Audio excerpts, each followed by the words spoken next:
जय माता दी मित्रों, मेरा नाम पंडित प्रकाश जोशी। स्वागत है मेरे YouTube फेसबुक चैनल एस्ट्रो आज में।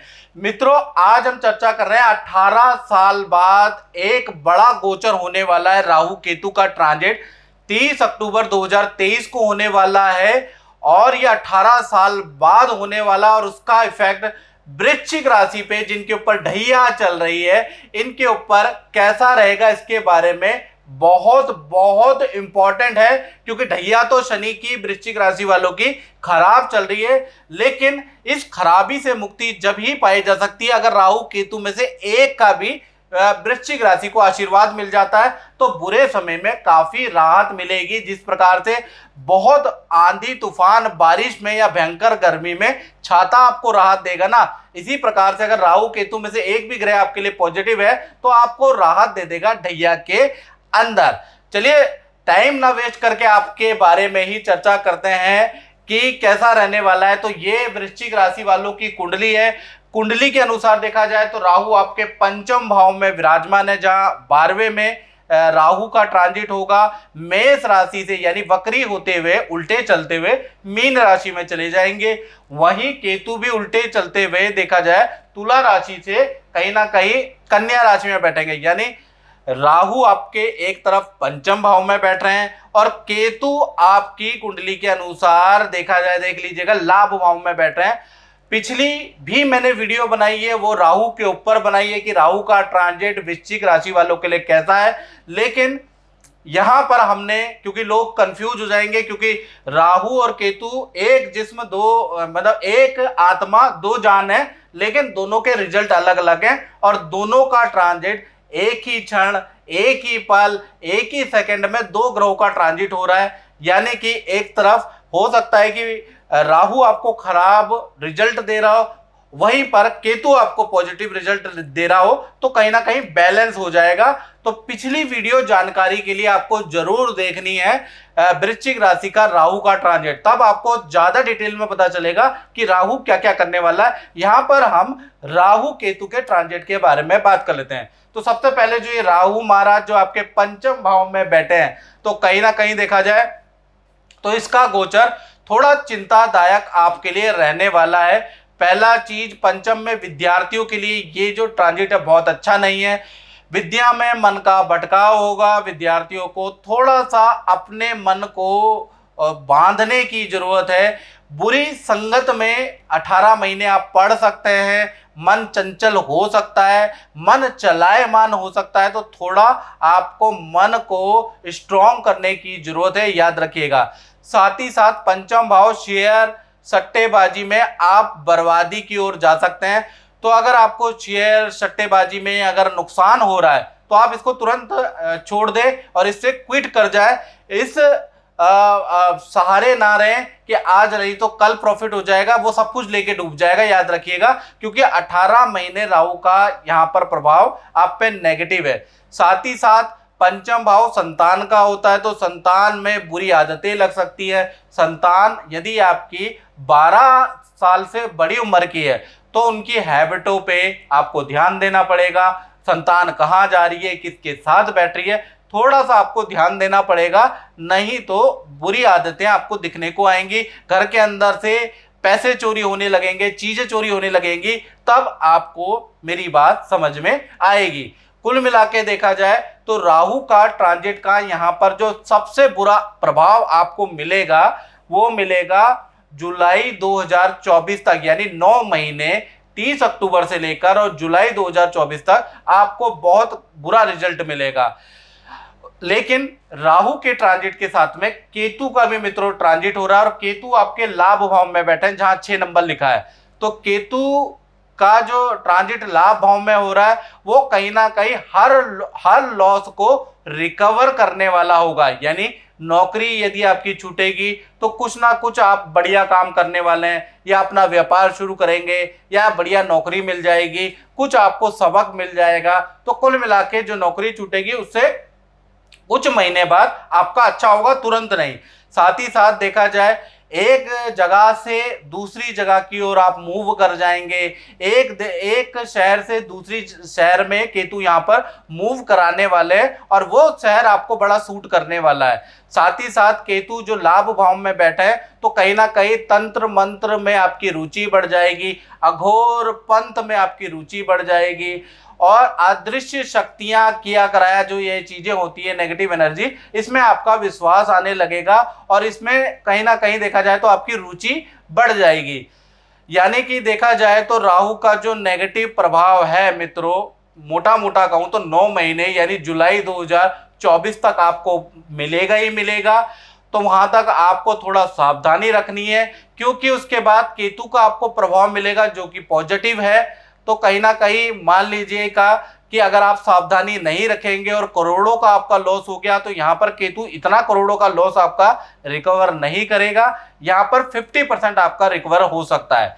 यानी कि आपको अब सावधानी बरतने की 9 महीने जरूरत है। शेयर सट्टे में बिल्कुल आपको इन्वेस्ट नहीं करना है। यदि 30 अक्टूबर या 30 अक्टूबर के 1 महीने पहले से ही आपको शेयर सट्टे में नुकसान हो रहा है या कोई जोखिम भरा वाला काम कर रहे हैं उसमें आपको नुकसान हो रहा है तो आपको बड़ा सावधानी से करना है, याद रखिएगा, और इसको छोड़ ही देना है क्योंकि इससे आपको 9 महीने बड़ा हानि हो सकती है, याद रखिएगा। तो कुल मिला के राहु का जो ये ट्रांजिट है देखा जाए तो 9 महीने आपके लिए खराब है। उसके बाद केतु आएंगे, काफी हद तक रिकवर कर देंगे, लेकिन 9 महीने आपके खराब ही रहेंगे। तो मित्रों इस कार्यक्रम में मैंने आपको सावधान करने के लिए कार्यक्रम बनाया है। ये कार्यक्रम अगर आपको अच्छा लगा तो मेरे चैनल को सब्सक्राइब कीजिएगा। फेसबुक में देख रहे हैं तो शेयर इस पोस्ट को कीजिएगा। जय माता दी।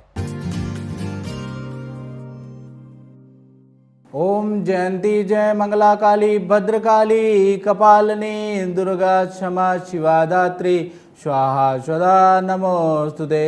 जय तुम देवी चामुंडे जय भूतातिहारिणी जय सर्वगते देवी कालरात्रि नमोस्तुते। जय माता दी भक्तों।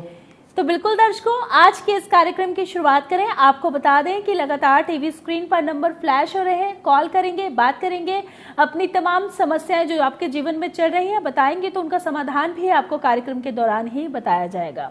और जैसा कि आपको बताया कि आज हम बात एक ऐसे बहुत ही मार्मिक विषय के बारे में करेंगे जो आज के समय में हर दूसरे व्यक्ति के साथ जुड़ा हुआ है, चाहे वो व्यक्ति भारत में रहता है या इंडिया से बाहर रहता है, कहीं भी रहता है, लेकिन उसके जीवन में ये समस्या है कि जिन बच्चों के लिए जीवन न्यौछावर कर दिया, अपने सपने कुर्बान कर दिए, जब वो बच्चे अपने पैरों पर खड़े हुए, अपनी फैमिली के साथ खड़े हुए, वो हमें छोड़कर विदेश चले गए या हमसे दूर चले गए, लेकिन उसके बाद उन्होंने पीछे मुड़कर देखा तक नहीं कि उनके माता पिता क्या कर रहे हैं, किस हाल में हैं।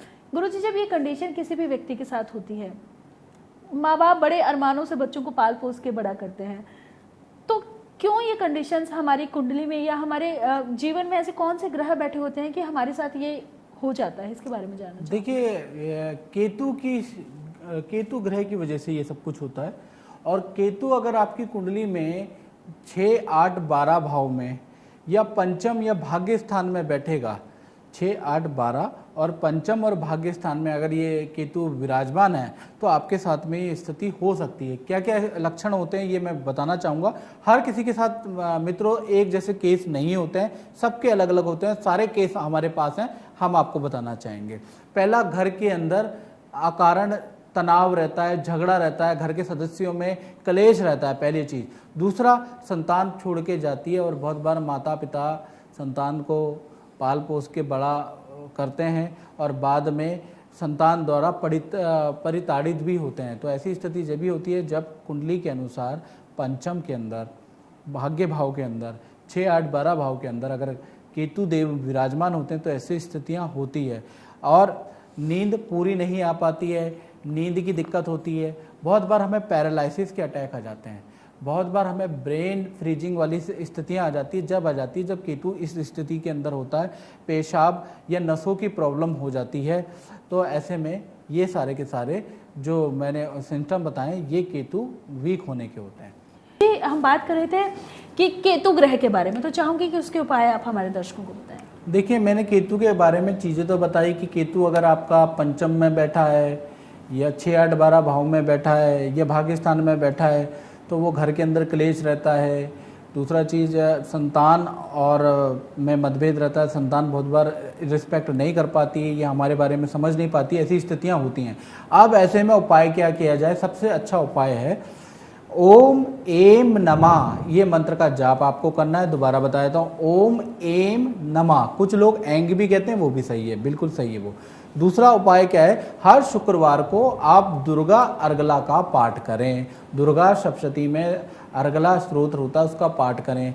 अगर आप ये दोनों चीज़ें करते हैं और करके देखिए, आप बहुत लोगों के जीवन में बदलाव आया है, शायद आपके जीवन में भी आ जाए। और क्या पता आज जो आप कार्यक्रम देख रहे हैं कुछ इसमें स्पेशल हो, तो आप क्या है ये दो चीज़ें करिए, ओम एंग नमः।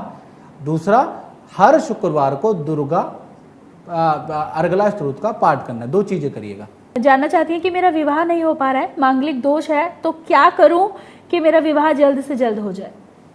देखिए, द्वादश में मांगलिक दोष तो है और राहु की महादशा चल रही है। सबसे पहले आपको राहु को ठीक करना पड़ेगा, क्योंकि राहु की महादशा अगर चलेगी, और राहु जैसा मैंने पहले भी बताया था कि द्वितीय स्थान में, चतुर्थ स्थान में, सप्तम स्थान में या भाग्य स्थान में बैठता है तो दाम्पत्य जीवन अच्छा नहीं चलता। आपकी स्थिति में भी ऐसा ही है। और मैं आपको कोई डरा नहीं रहा हूँ। बहुत बार आप लोग समझते हैं, बहुत बार आप कॉल करते हैं, आप कहते हैं कि डरा देंगे, तो डरा नहीं रहा हूँ मैं। स्थिति जो अवगत है मुझे, मैं वो बता रहा हूँ कि ऐसी ऐसी स्थितियाँ होती है तो ये होती है, और आप बच जाएं तो ज़्यादा अच्छा है। उपाय कर लें। सबसे पहला उपाय आपको क्या करना है? केले के पेड़ लगवाने हैं। आपको 15 गुरुवार को केले का पेड़ अपने हाथ से खुली स्थान पे, खुली जगह पे आप लगाएं। पहला उपाय ये कर लें, ठीक है जी। दूसरा उपाय अगर आप कर सकते हैं तो आपकी कुंडली के अनुसार सबसे बेहतर ग्रह आपका बृहस्पति है, और बृहस्पति राजयोग कारक बैठा हुआ है, तो बृहस्पति का रत्न जरूर पहनना चाहिए। कहा जाता है कि बृहस्पति जिनकी कुंडली में केंद्र या त्रिकोण में बैठता है तो वो 1,00,000 दोषों को दूर करता है। तो ऐसे में आपको बृहस्पति को जरूर पहनना चाहिए, बृहस्पति को धारण करना चाहिए। तो उसके लिए पीताम्बरी पुखराज आप लें। पीताम्बरी पुखराज को आपको गले के अंदर धारण करना है, या फिर आप हाथ में भी, इस उंगली में इंडेक्स फिंगर कहा जाता है, इसमें आप धारण कर सकते हैं। और 8.25 रत्ती का आपको पुखराज अष्ट धातु में प्राण प्रतिष्ठित करके, संकल्प करके, पूजा पाठ करा के उसको पहनना है। मेरा नाम समीर आर्या है। मैं तंजानिया का रहने वाला हूँ। मैं एक कंपनी में काम करता है जहाँ मेरे बहुत सारे दोस्त बन गए थे। मैं उनके साथ रह के वहाँ पे बहुत नशा करने लग गया था, नशे का बहुत आदी हो गया था। मेरे घर वाले मुझसे बहुत फ्रस्ट्रेट हो गए थे, परेशान हो चुके थे। फिर उसके बाद मेरे को पंडित जी के पास लेके आई मेरी मम्मी। फिर मैं पंडित जी के पास आया तो मुझे पहले बहुत रूड, अजीब सा लगने लग गया था कि पंडित जी कैसे ठीक करेंगे। फिर उसके बाद जब धीरे धीरे एक दो बार आया, फिर पंडित जी ने मुझे एक कवच दिया, जिसकी वजह से आज मैं सारा नशा छोड़ चुका हूँ और अपनी ज़िंदगी में बहुत ज़्यादा खुश हूँ।